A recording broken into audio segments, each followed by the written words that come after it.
d'Israël, élève-le, car ta présence est dans la vie. Élève-le, car il est le roi de gloire. Élève-le, car il est le prince de paix. Élève-le, car c'est lui qui donne la vie. Élève-le, car c'est lui qui est là pour toi. Il est présent pour te donner la victoire. Il est présent pour que son esprit remplisse ta vie. Bénis le Dieu d'Israël. Élève-le, s'il te plaît.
Père éternel, notre Dieu, tu nous as donné notre privilège d'écouter ta parole.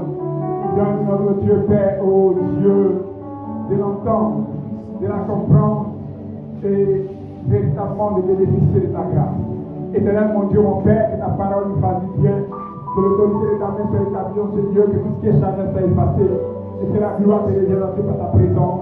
Viens et bénis ton peuple, viens et bénis-nous, notre Dieu, par ta parole, au nom de Jésus. Amen. Amen. Est-ce qu'on peut acclamer puissamment Jésus? Alléluia. Venez vous asseoir dans la grâce de notre Dieu. Alléluia. Voilà, nous sommes aujourd'hui au dernier jour de notre séminaire et nous allons trouver notre passage d'exhortation dans le livre des Actes des Apôtres, Actes chapitre 3. Nous allons lire du verset 1 jusqu'au verset 16. Si quelqu'un veut la besoin, nous faire la lecture. Pierre et Jean montaient en ce moment à l'heure de la prière. C'était la 9e heure.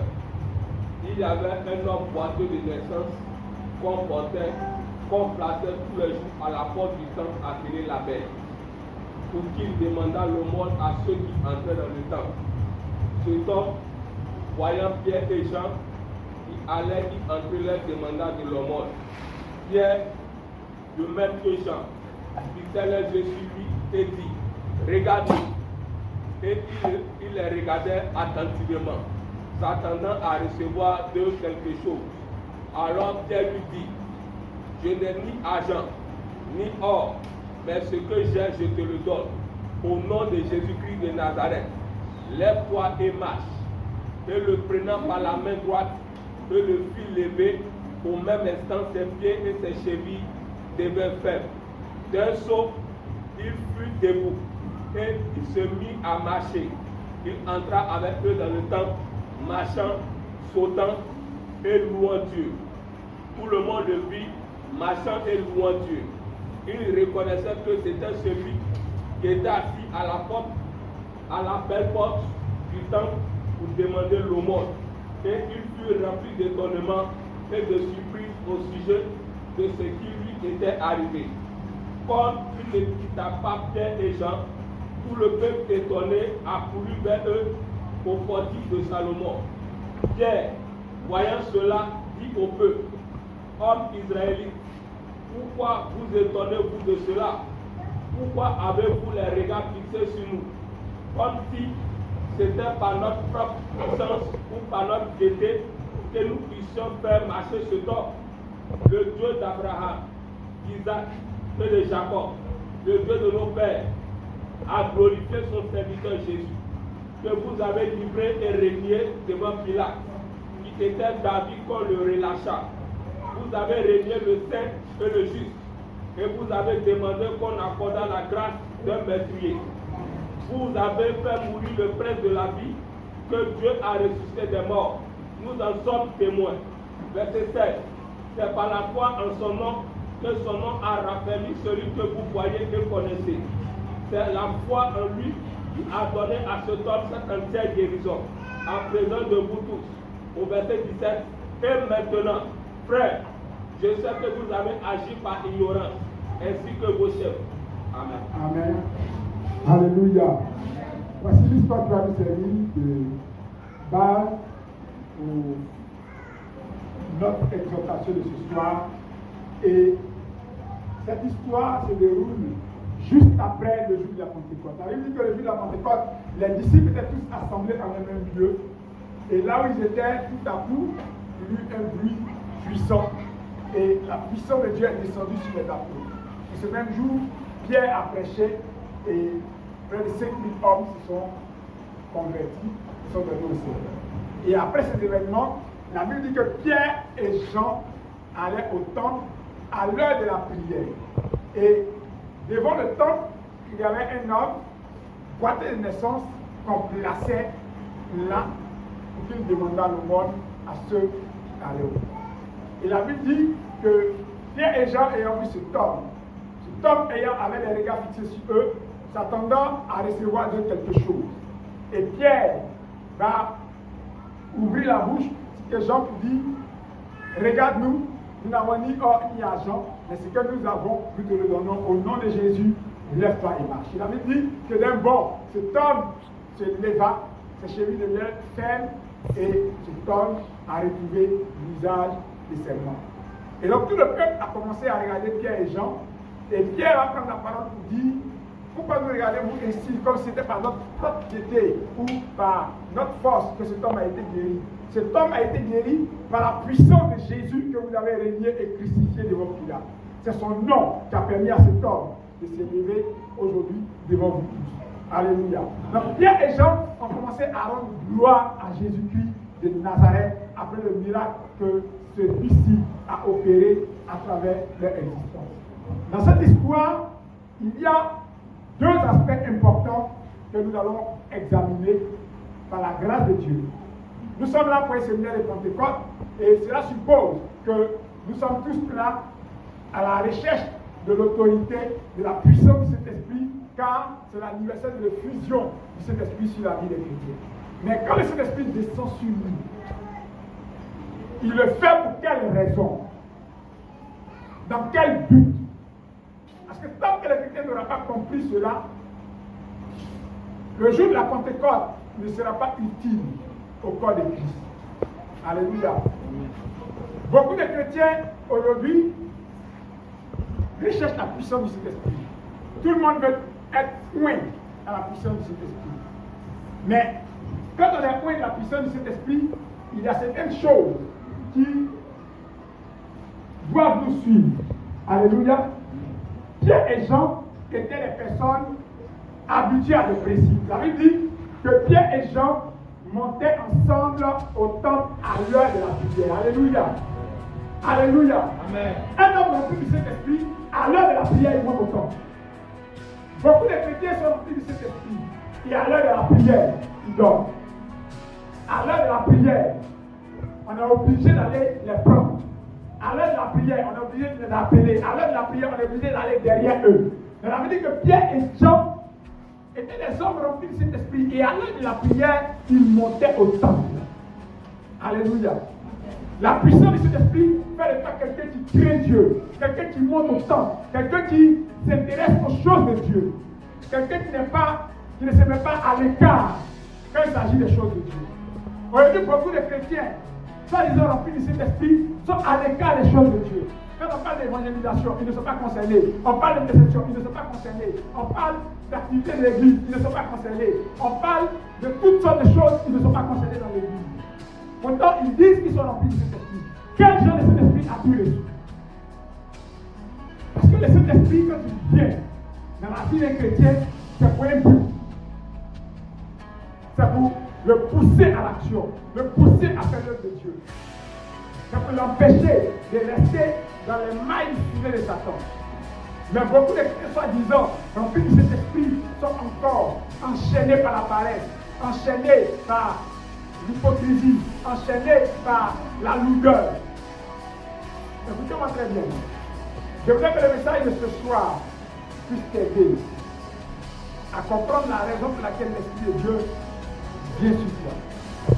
Et la Bible dit qu'à l'heure de la prière, pendant qu'il montait au temple, il y avait un homme dont nous avons parlé tout à l'heure, avant de revenir sur les chrétiens en tant que tel. La Bible dit que cet homme était boiteux de naissance. Donc imaginez quelqu'un qui est né boiteux. Il ne marchait pas. Et la Bible dit que l'on le prenait et le plaçait à l'entrée du temple. Ça veut dire que cet homme, sa vie était livrée entre les mains des gens. Ça veut dire qu'il fallait quelqu'un pour le prendre et le placer. Il fallait des gens pour le soulever de la maison et le déposer à l'entrée du temple. Et quand le culte est fini, il fallait que les gens là viennent pour le prendre et le ramener à la maison. Donc, lui, son culte ne finit pas au même moment que les autres. On peut finir le culte à 13h. Mais ceux qui l'ont placé viennent à 16h, c'est à 16h qu'il va rentrer à la maison. Parce que sans eux, il ne peut pas marcher pour se déplacer. Le jour où ceux qui viennent le placer refusent de venir le placer, il ne peut pas venir se mettre devant le temple. Alléluia. Et son état l'a réduit à la mendicité. Aujourd'hui, c'est le cas de plusieurs personnes. L'homme te prend et te place là où il veut, à cause de ta situation. L'homme te prend et te place là où il souhaite, à cause de ce que tu es dans une situation difficile, qui dépend des uns et des autres. Sans les autres, il ne peut rien faire. Sans les autres, il ne peut pas avancer. La Bible dit que les hommes le prenaient et le plaçaient là, devant le temple. Et là, devant le temple, il avait une fonction, celle de mendier, de demander de l'argent aux gens qui rentrent dans le temple. Aujourd'hui, le jour de la Pentecôte, et le jour de la Pentecôte est une opportunité. Nous sommes dans le séminaire de Pentecôte et dimanche, ce sera le jour de fusion de cet esprit. C'est une opportunité que nous puissions nous préparer à rencontrer l'autorité, à rencontrer la puissance de Dieu. Vous savez, cet homme, il avait un statut, le statut de dépendant. Il dépendait des autres. Sans les autres, il ne pouvait rien faire. Mais quelque chose va se passer dans la vie de cet homme. Et ce sont ces choses-là que je vais essayer, quelques-unes de ces choses que je vais essayer d'étudier, de partager avec vous. Alléluia. Quand le Saint-Esprit descend sur la vie d'un homme, il devient un changeur de destinée. Alléluia. Quand l'Esprit de Dieu descend sur toi, tu deviens quelqu'un de qui les gens doivent bénéficier la grâce. Et quand tu rencontres des gens remplis de cet esprit, des choses importantes doivent se passer dans ta vie. Et aujourd'hui, vous êtes à ce programme pour que quelque chose d'important se passe dans la vie de quelqu'un. Alléluia. Cet homme avait un statut d'individu dépendant. Mais quand les apôtres vont passer par là, quand Pierre et Jean vont le voir, la Bible dit qu'ils regardaient attentivement Pierre et Jean, s'attendant à recevoir d'eux quelque chose. Ils s'attendaient à recevoir d'eux certainement de l'argent. Mais Pierre et Jean vont le regarder et vont lui dire, regarde-nous, nous n'avons ni or ni argent, mais ce que nous avons, nous te le donnons. Au nom de Jésus, lève-toi et marche. Alléluia. Alléluia. Amen. Certaines personnes viennent à l'église s'attendant à recevoir de Dieu quelque chose. Écoute-moi très bien. Très souvent, ce que tu t'attends à recevoir de Dieu n'est pas ce qui est utile pour toi. Alléluia. Dieu a quelque chose de plus utile pour toi que ce que tu attends de lui. Cet homme attendait de Dieu à travers Pierre et Jean, quand ils donnent de l'argent, pour que sa journée puisse rentrer comme d'habitude. Mais ce jour-là, Dieu a fait quelque chose d'important. Vous savez, c'est que Dieu te donne est plus précieux que ce que tu as attendu. Parce que quand Pierre et Jean, à travers la puissance de cet esprit, moi dit à cet homme, nous n'avons ni or ni argent, mais ce que nous avons, nous te le donnons au nom de Jésus. Automatiquement, un certain nombre de choses vont se dérouler dans la vie de cet homme. La première chose qui va se dérouler dans sa vie, c'est que cet homme va changer de taille. Alléluia. Parce que cet homme était un paralytique. Donc imaginez un paralytique, si moi j'étais par exemple paralysé, voici la taille que j'allais avoir à cause de ma paralysie. Mais dès qu'on dit au nom de Jésus, lève-toi et marche, ma taille normale réapparaît par la puissance de Jésus. Je suis là ce soir pour dire à quelqu'un que l'Éternel te fera changer de taille, aussi bien sur le plan spirituel que sur le plan physique au nom de Jésus. Tu changeras par la puissance de Dieu. Laisse le nom de cet esprit entrer dans ta vie et ta taille changera. Beaucoup de personnes viennent à l'église, mais ils sont des nés sur le plan spirituel. La puissance de cet esprit vient pour changer ta taille, vient pour te relever de l'abaissement dans lequel tu étais. La main de l'Éternel va te permettre de te relever puissamment au nom de Jésus. Écoute-moi bien. Arrête de regarder à l'homme. Ce paralytique regardait à Pierre et à Jean.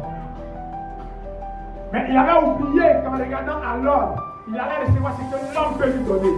Mais en regardant à Dieu, il reçoit ce que le ciel peut te donner. Et ce que le ciel te donne est plus précieux que ce que les hommes te donnent. Alléluia. Aujourd'hui, l'Église est mise dans une situation difficile. Parce que l'Église veut donner aux hommes ce que eux peuvent donner, ce que l'Église peut donner. Un frère a un problème, il souffre. La réaction de l'Église, c'est une réaction normale. Il faut qu'on l'aide, qu'on continue pour lui, il faut qu'on fasse ceci. Vraiment, l'Église n'est pas à nous, parce qu'on va continuer de faire. Donc, à force de regarder à ce que l'homme peut donner à un individu, on oublie même de prier pour les gens qui souffrent. On oublie d'invoquer Dieu pour eux. Écoutez-moi bien. Le fait de vouloir résoudre les problèmes humains des gens, les mettait dans la mendicité. Parce que tout problème humain a d'abord besoin d'être réglé spirituellement. Alléluia. Alléluia. Amen. Je ne te dis pas à l'église d'aider les gens, d'aider un frère qui a un problème, etc. Mais si tu as vraiment compassion d'un frère, prie pour lui que la condition change.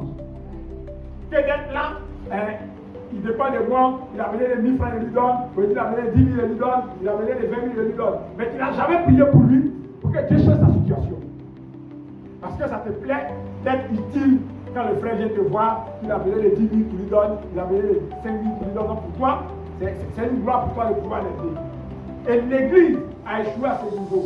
Parce qu'un frère a un problème, au lieu de prier pour lui, on ne prie pas. L'Église est devenue un club social où on va résoudre les problèmes sociaux des gens. Mais on oublie l'aspect spirituel. L'ancienne Église était une Église qui priait et qui agissait.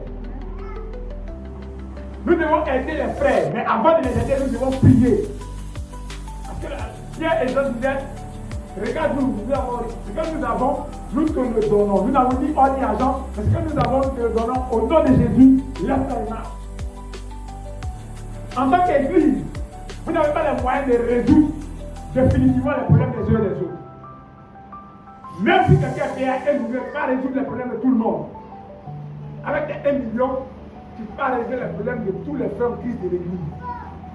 Mais avec la foi et la puissance de Dieu, tu peux résoudre les problèmes sur le plan spirituel. Cet homme était limité parce que les hommes venaient le placer là.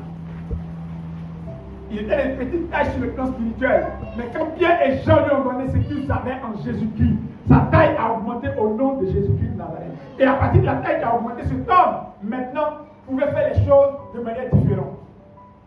Alléluia. Cet homme était lié, il était limité. C'était des personnes, tu le prenais, tu le plaçais là, il dépendait d'eux.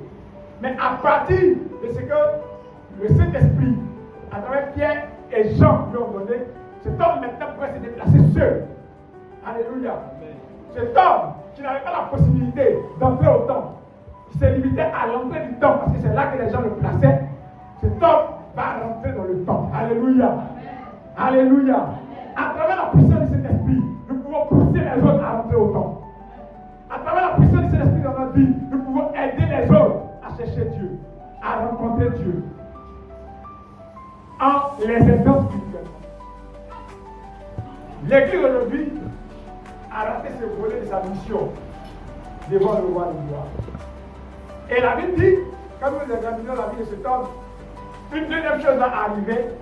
Cet homme va devenir un objet d'étonnement pour tout le monde. Parce que ceux qui venaient habituellement au temple, qui lui donnaient certainement un peu d'argent avant d'entrer au temple, vont le voir et ils vont se rendre compte que cet homme marche. Ils sont étonnés de le voir. Et pourquoi bien? Ta vie sera un sujet d'étonnement. C'est que les gens pensent que tu ne pourras jamais réussir dans la vie, mais ta vie sera un sujet d'étonnement. La puissance de Dieu t'aidera avec ta mort, franchir les barrières et aller de l'avant par l'autorité, par la puissance de Jésus. Mais laisse-moi te dire qu'après cette Pentecôte, Dieu va changer tes relations. Dieu va changer le regard des gens sur toi. Alléluia. Alléluia. Tu seras un grand sujet d'étonnement pour les membres de ta famille. Tu seras un grand sujet d'étonnement pour ceux qui pensent que tu n'allais jamais réussir. Mais pour cela, il faut changer la manière de voir. Cet homme était juste limité on le dépose devant le temple et il s'attend à recevoir des gens quelque chose. Écoute-moi bien. Au lieu d'attendre à recevoir quelque chose des gens, attends-toi à recevoir quelque chose de Dieu.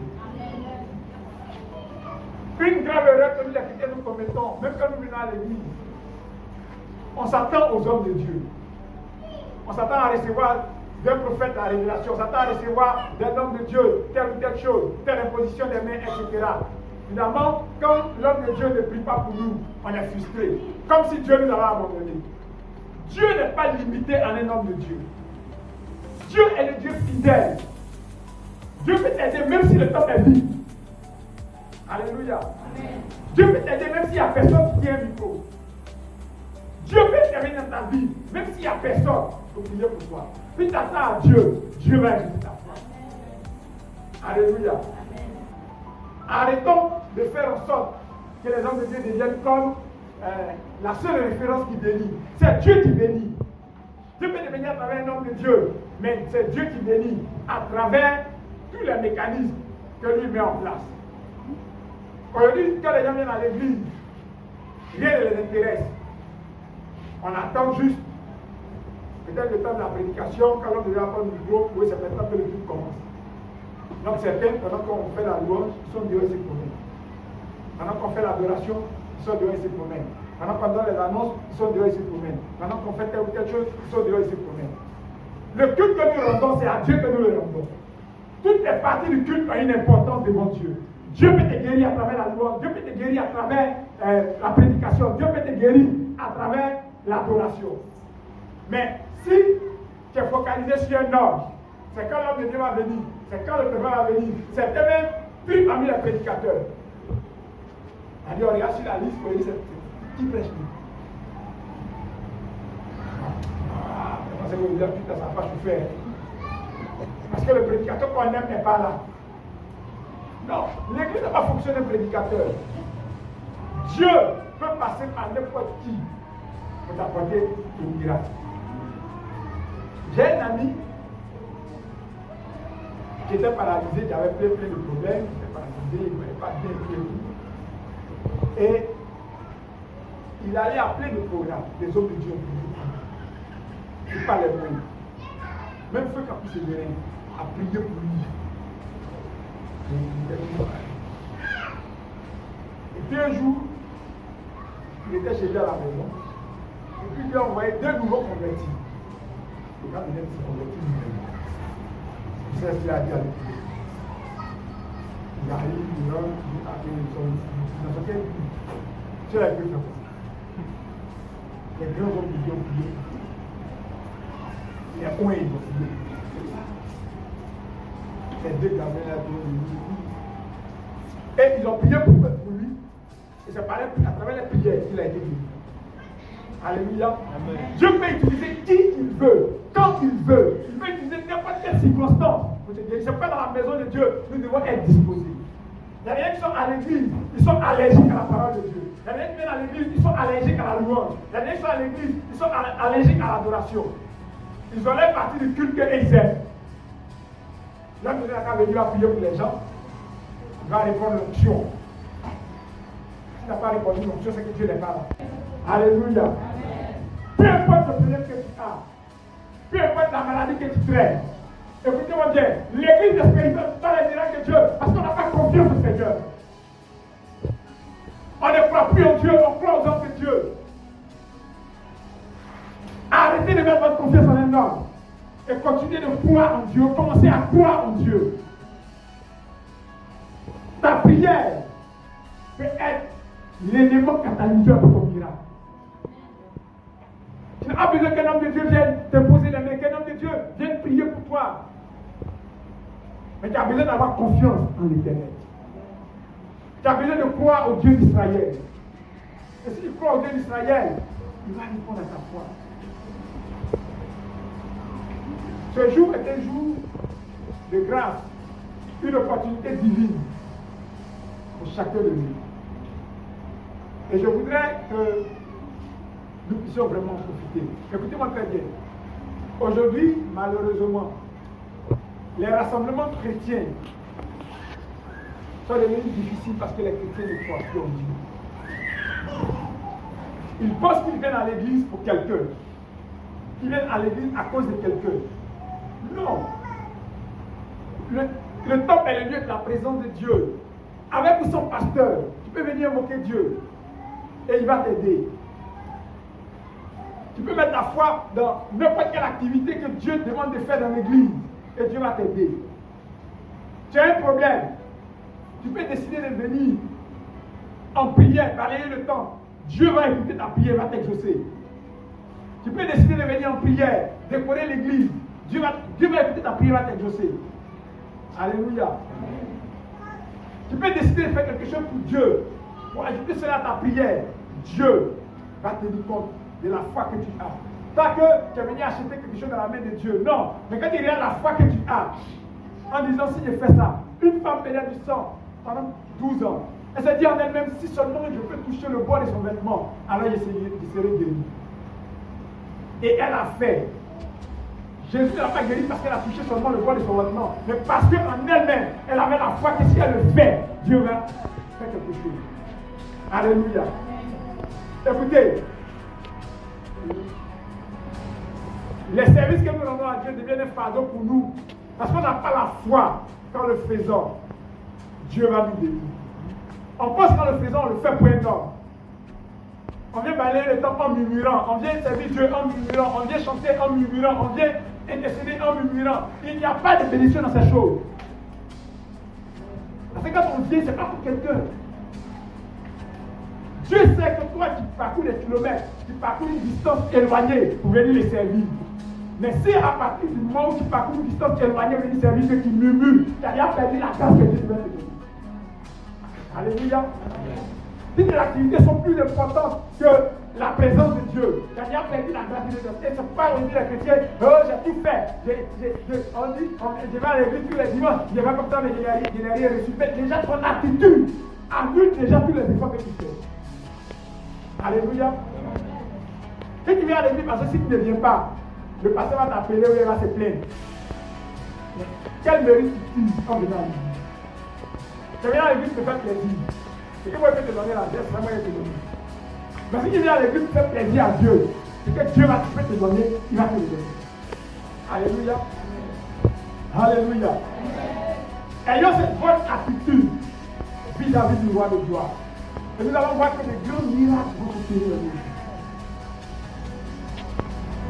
On n'a pas besoin de montrer aux gens, quand les gens de prière, quand on dit la prière commence, on commence à parler à l'homme, on commence à crier, si que les gens pensent qu'on est des hommes de prière, alors qu'à l'intérieur de nous, on est vide.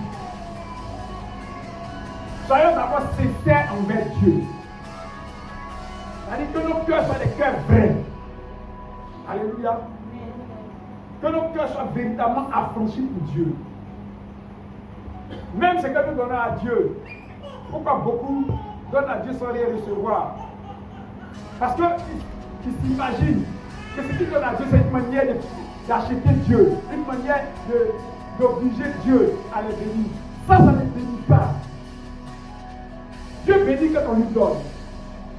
Mais ce n'est pas parce qu'on ne peut pas acheter la grâce de Dieu. On ne peut pas acheter la faveur de Dieu.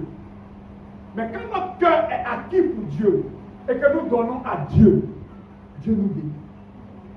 Alléluia. Amen. Dans notre attitude, arrêtons de faire des choses qui ne nous profitent pas. Alléluia. Amen. Vous pouvez venir à l'église. On dit non, on veut construire tant, tu veux prendre un engagement. Et puis moi, il y a des levées, je prends un engagement 1 million. Je donne les 1 million. Mais dans mon cœur, je me suis levé pour que le pasteur sente que c'est nous qui participons à la vie de l'église. C'est nous qui bénissons l'œuvre de Dieu.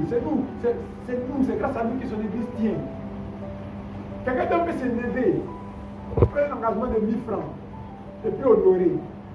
Mais dans son cœur, il aime Dieu et c'est son tout qu'il donne à Dieu. Dieu va le bénir. Moi, ma récompense que j'ai cherchée, il y a eu parce que les gens ont vu que c'est moi le grand de l'église. C'est grâce à nous que l'église tient. Tout le monde est au courant, tout le monde est d'accord avec ça. C'est ma récompense, il y a eu, c'est la joie que les gens ont de voir que quand le frère est là, c'est que vraiment la personne a réussi, parce que lui va lever le niveau. Ça, c'est ma bénédiction, elle est appris comme ça. Mais quelqu'un qui est vrai, qui fait tout pour Dieu, un autre aussi peut venir, prendre un engagement de millions, parce qu'il aime Dieu. Pas pour se faire voir. Peut-être les gens pensent que lui, il veut se faire voir, mais lui, il sait que les gens vont se faire voir. Dieu va le bénir. Alléluia. Amen. Écoutez-moi bien. On peut tromper tout le monde sur la terre, mais Dieu ne peut pas le tromper. Dieu sait tout ce qu'on fait là. Il connaît nos intentions. Tout ce que nous faisons. Dieu connaît les raisons pour lesquelles nous le faisons. Alléluia. Amen. Je souhaite que ce jour de Pentecôte puisse ouvrir la voie à quelqu'un pour que sa manière de voir les choses change. Et quand ta manière de voir les choses changera, la puissance de Dieu va te transformer. La manière dont Dieu opérait avec toi va changer. Vous savez, si vous continuez dans les mêmes choses, vous aurez les mêmes résultats. Nous pouvons bénéficier de la grâce de Dieu comme cet homme devant le temple. Ou nous pouvons aussi entrer dans la dimension de Pierre et de Jean. La Bible dit que Pierre et Jean, remplis du Saint-Esprit, ils partaient au temple à l'heure de la prière. Et ils ont vu cet homme, ils ont prié pour lui. Et cet homme s'est levé. Les gens ont commencé à les regarder avec un air étonné. Mais Pierre m'a dit, pourquoi est-ce que vous nous regardez comme si c'était par notre force ou par notre piété que cet homme a pu marcher. Alléluia.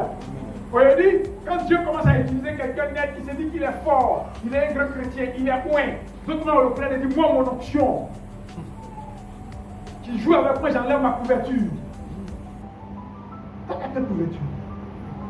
Toi tu peux couvrir qui? Sans Jésus, toi tu peux couvrir qui? Tu joues avec moi, je te ramène en case départ. Comme si c'est toi qui pouvais élever les gens, c'est toi qui pouvais faire ceci. Malheureusement, nous les hommes de Dieu, on a amené les chrétiens à nous craindre plus que Dieu. Ça peut y avoir des thèmes dans l'église que moi je n'aime pas. On vient, il dit la bouche autorisée. Comme s'il y a des bouches qui ne sont pas autorisées. Si ce n'est pas Jésus là, toi, quelle bouche de chrétien est autorisée à faire quoi? Alléluia. Moi je suis une bouche autorisée. Toi tu es une bouche autorisée par rapport à quoi? Allez, on fait tout ça pour te donner un genre, alors que c'est Jésus qui est tout. Pierre a reconnu que malgré toute la puissance qui était sur lui, il dit, pourquoi vous nous regardez comme si c'était par notre force ou par notre piété? Tu pries pour un malade et les guérir, ce n'est pas par ta force, c'est par la puissance de Jésus. Donc, rends gloire au Seigneur. Enlève ton image de la vie des gens. Aujourd'hui, les hommes de Dieu ont pris la place de Dieu dans le cœur des fidèles. Moi, mon pasteur, il est trop loin. Moi, mon pasteur, il est fort. C'est Jésus qui est fort. C'est Jésus qui guérit. C'est Jésus qui utilise les gens. Jésus peut utiliser ton pasteur, mais ton pasteur n'est pas Dieu. Jésus peut t'utiliser, mais ce n'est pas Dieu. Alléluia. Et on commence maintenant à mépriser les gens. Quand tu fais des 10 paroles sur ta vie, tu es foutu. Bon, Dieu ne t'a pas pris pour venir faire en sorte que la vie des gens soit foutue. C'est pour aider les gens à évoluer que Dieu nous trouve. C'est pour aider les gens à aller de l'avant, qu'ils répondent son esprit. Et bien les gens ont compris ça. Et ils ont profité de ce miracle pour présenter Jésus aux gens. Pas pour se présenter. Il dit aux gens, c'est Jésus que vous avez régné et rejeté. Que vous avez fait crucifier en libérant un meurtrier. C'est en son nom que c'est en marche aujourd'hui. Mais tout ce qu'il fait, est-ce que la gloire revient à Jésus ou est-ce que la gloire te revient? Vous savez, quand Dieu ne partage pas sa gloire avec un homme, ce n'est pas juste une parole ou un slogan comme ça. Quand tu veux partager la gloire de Dieu avec Dieu, tu te mets dans les problèmes. Alléluia. Si ce n'est pas à cause de moi, là, l'église était déjà tombée il y a longtemps. Si ce n'était pas nous, là. Si nous, on n'est pas là, que tu ne te chauffes pas. Si tu commences à avoir ce genre d'attitude, qui te met en conflit avec Dieu, c'est pas bon. David dit ceci. Pierre dit au peuple, homme israélite, pourquoi vous étonnez-vous de cela? Et pourquoi vous les regardez, vous avez les regards fixés sur vous, comme si c'était par notre propre parole qui était que cet homme a marché. Alléluia. Nous devons avoir les regards fixés sur Jésus. Pourquoi? Parce que Jésus est le seul qui est mort à la croix et qui a dit que tout est accompli. Il n'y a aucun problème que tu as que Jésus n'a pas vécu à la croix. Il n'y a aucune difficulté que tu rends compte que Jésus n'a pas réglé par sa mort à la croix. Écoutez-moi bien, nos souffrances perdues parce qu'on n'a rien compris de l'évangile. Nous avons plein de problèmes parce qu'on n'a rien compris de Jésus. C'est-à-dire que nos regards sont loin de Jésus, loin de l'œuvre de la croix. On veut bénéficier des bienfaits d'une action qu'on ne comprend pas. Tant que le Seigneur n'aura pas compris l'œuvre de la croix de Jésus-Christ, il sera difficile de lui de sortir. La Bible dit dans le livre de Colossiens, au chapitre 2, le verset 14, il dit qu'il a effacé l'acte dont les ordonnances nous condamnaient. Il les a totalement effacés par sa mort à la croix. Il a triomphé des dominations, des principautés. Il a triomphé de tous les démons par l'œuvre de la croix. C'est pour ta guérison que Jésus est mort à la croix. C'est pour ton travail que Jésus est mort à la croix. C'est pour que tu puisses sortir de tes problèmes que Jésus est mort à la croix.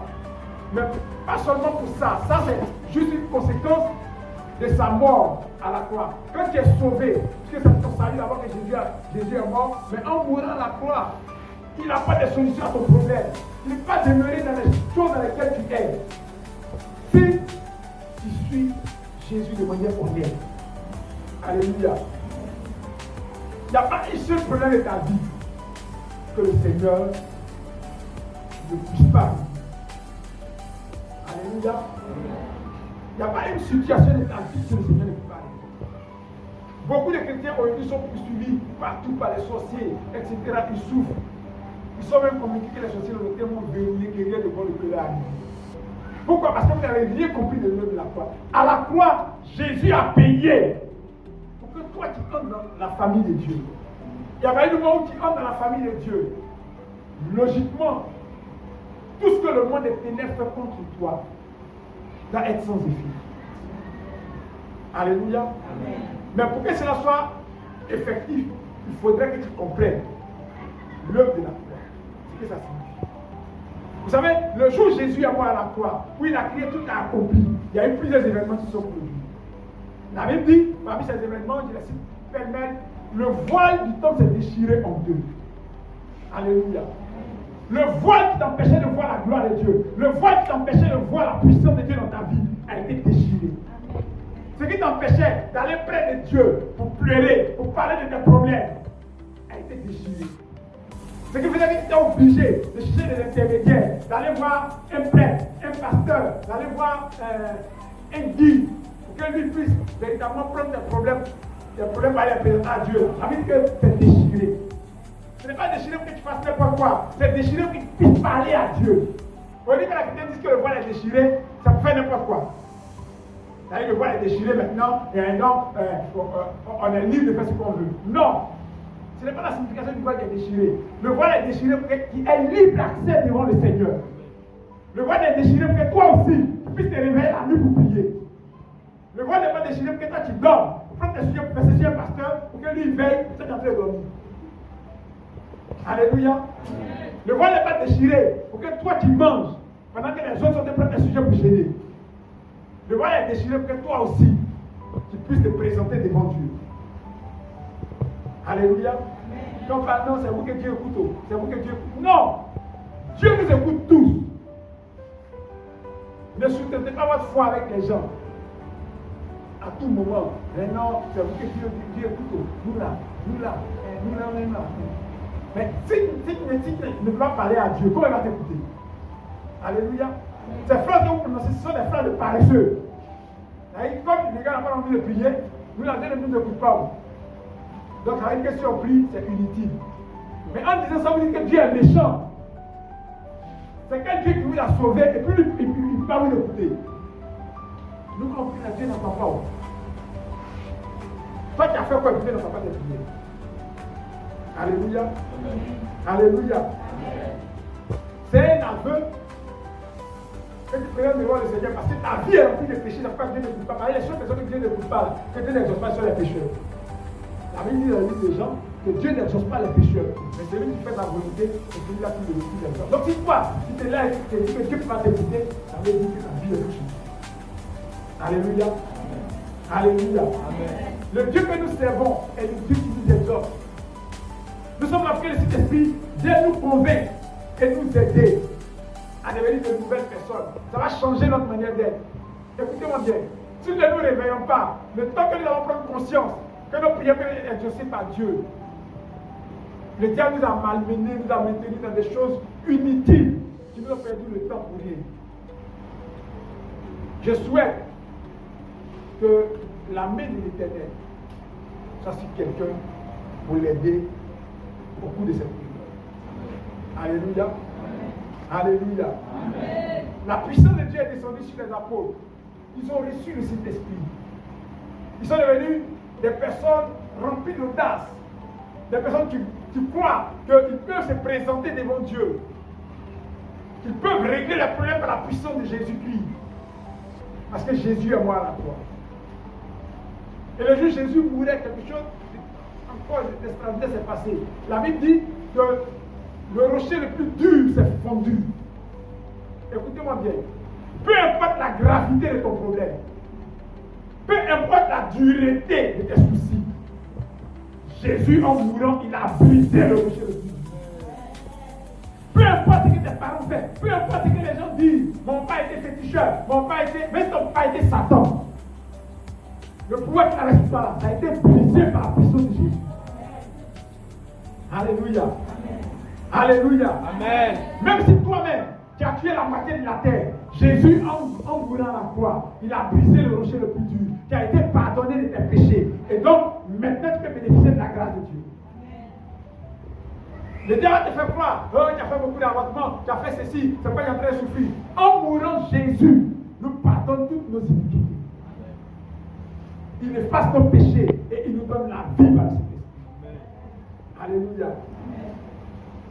Le jour où Jésus est mort, le monde des ténèbres a tremblé dans ses fondements. Tous les démons les plus résistants ont été vaincus ce jour-là. La Bible dit qu'il les a dépouillés en triomphant d'elle par le sang de la croix. Jésus a triomphé des autorités. Il a triomphé de l'esprit de Marie de nuit. Il a triomphé de l'esprit des eaux. Il a triomphé de tous les sorciers de ton village. Non, aucun sorcier ne peut se lever et taper la famille pour dire lui, c'est à cause de lui que tu es en train de souffrir. S'il dit ça, c'est un menteur. Et la seule vérité qui va la peine d'être entendue, d'être prise en compte, c'est que pour toi, Jésus est mort. Et il a réglé de manière définitive tous les problèmes que tu as. C'est afin de découvrir le mécanisme pour vivre dans la faveur de Dieu, pour entrer dans la grâce de Dieu. Je suis là ce soir que quelqu'un qui était malade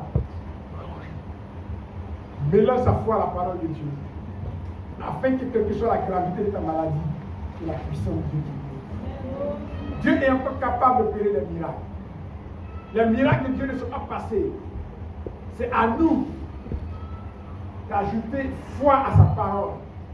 C'est à nous de nous lever à sa grâce. Le diable continuera toujours de nous intimider, toujours de nous montrer des sons qui vont mourir demain, qui vont mourir après demain, les sociétés sont derrière toi, etc. En fait, c'est des manipulations démoniaques pour nous empêcher d'avoir confiance à la grâce de Dieu. Tu vas sentir des choses qui se passent autour de toi. Non, on va attaquer ici, les flèches sont rentrées ici, etc. Si tes flèches devaient te tuer, tu étais derrière moi il y a longtemps. Alléluia. Amen. Donc, ayons confiance à la puissance et à l'autorité de Dieu. C'est notre foi et notre confiance dans le Seigneur qui va faire reculer les puissances des ténèbres. Je souhaite que ce message puisse apporter quelque chose de nouveau à quelqu'un. Je vous donne une petite idée. Es-tu malade? Demande la grâce de Dieu, la foi de l'Éternel, pour que cette maladie disparaisse de manière miraculeuse de ta vie au nom de Jésus-Christ. Es-tu en train de souffrir sous le poids d'une situation quelconque? Demande à l'Éternel d'étendre sa main. Dieu est le Dieu des miracles. J'ai vu Dieu faire marcher des paralytiques. Je l'ai vu faire voir les aveugles. Je l'ai vu étendre sa main pour guérir les personnes. Oh, permets à Dieu de t'inscrire sur la liste de ceux qui expérimentent le miracle de l'Éternel, qui expérimentent la puissance de Dieu. L'Éternel, notre Dieu, est ici. Il est présent pour toi. Parle à Dieu, élève la voix, élève la foi. Prie le Seigneur, expose tes problèmes devant le Dieu d'Israël. Que ta foi te permette véritablement de déplacer les montagnes. Aujourd'hui est le jour de l'effusion de l'Esprit. Aujourd'hui est le jour où la grâce de Dieu est disponible pour t'apporter la guérison, pour t'apporter le miracle qu'il faut.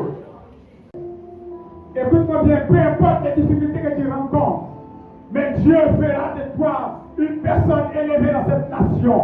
Écoute-moi bien, les souffrances que tu rencontres maintenant ne seront rien comparées à la gloire que Dieu te réserve. Écoute-moi bien, la puissance de Dieu va descendre sur ta vie. Et cette puissance surnaturelle va déclencher quelque chose de nouveau. Et à partir d'aujourd'hui, sur le plan spirituel, ton statut social changera. Et la puissance de Dieu va amener cela à l'accomplissement. Par le nom de Jésus-Christ, Éternel mon Dieu et mon Père, peu importe là où elle se trouve maintenant, que l'onction de Dieu descende sur sa vie pour préparer le chemin de sa destinée, pour lui donner véritablement d'entrer dans la grâce de Dieu. Il est mighty bring the fire on the une seconde, faites attention parce que deux personnes sont concernées par cette parole. Écoute-moi bien.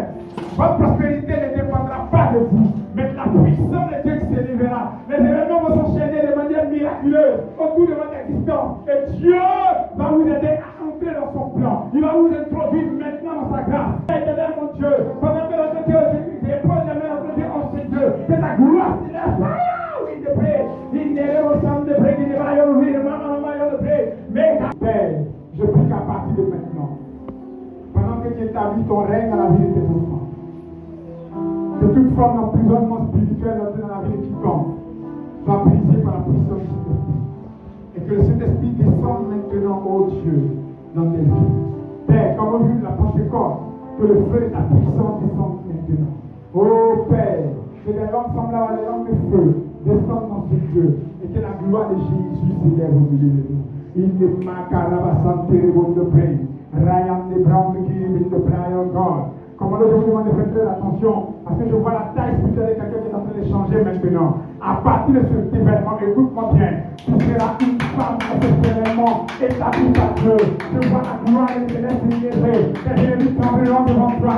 La gloire de Jésus s'élèvera. Des choses naturelles se feront de manière naturelle maintenant dans ta vie. La gloire de Jésus s'élève maintenant. Père, je prie que notre Dieu, ta taille change maintenant. Que la gloire de Jésus s'élève. Que les frères et ennemis, au nom de Jésus-Christ de Nazareth.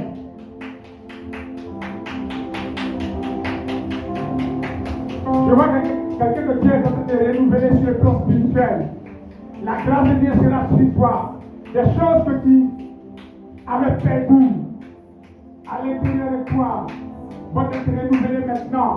La force de Dieu va t'être donnée maintenant. Que ce soit dans la prière, comme dans la méditation de la parole de Dieu. L'Éternel, ton Dieu, commence maintenant une œuvre de renouvellement stratégique. La gloire de l'Éternel va s'élever. La force de l'Éternel sera sur ta vie. L'Éternel, mon Dieu, je vais demander aux gens de faire attention maintenant. Parce que je vois dans une vision Des hommes déployés qui sont en train de oindre maintenant les personnes dans ce Dieu. C'est une option nouvelle qui débarque maintenant sur la vie de certaines personnes. Cette option vous établira maintenant par la grâce de Dieu. Il vous établira par la puissance de l'Éternel. Éternel, mon Dieu et mon roi. Où elle est maintenant? Remplis-les. Où elle est? Remplis-les. Où elle est? Remplis-les. Où elle est? Remplis-les. We need Mama Young the ring. Mama the see the ring. Mama Young the gold. We carry on the lady. Mama Young the ring. Mama Young the ring. Mama the see the ring. Our mighty with the sign of gold. Make Mama Young the pay. Early I am the gate. Mama Young the pay. On the city on the pie. On the city on the pie. On the city on the pie. On the city on the pie. Merci Seigneur de Dieu pour ta grâce. Au nom de Jésus. Dans la paix du Seigneur, et je vais demander à tous ceux qui sont malades de s'approcher de venir rapidement ici, peu importe la maladie, peu importe.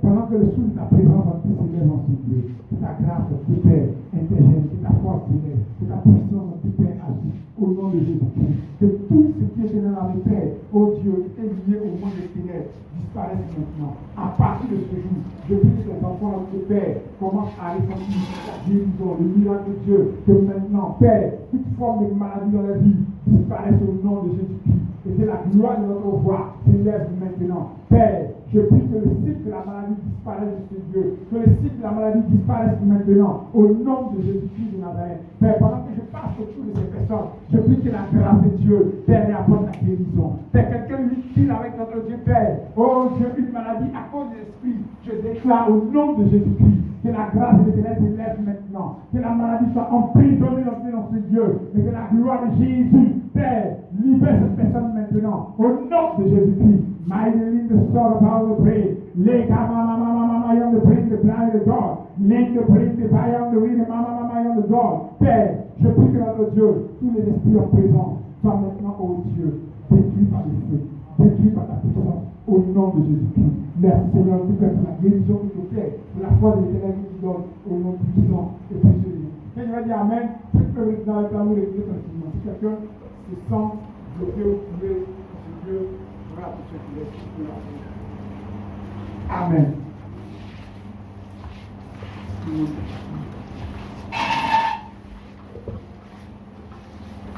Est-ce qu'on peut acclamer puissamment Jésus? La guérison est vers les autres au nom puissant et précieux de Jésus. Alléluia.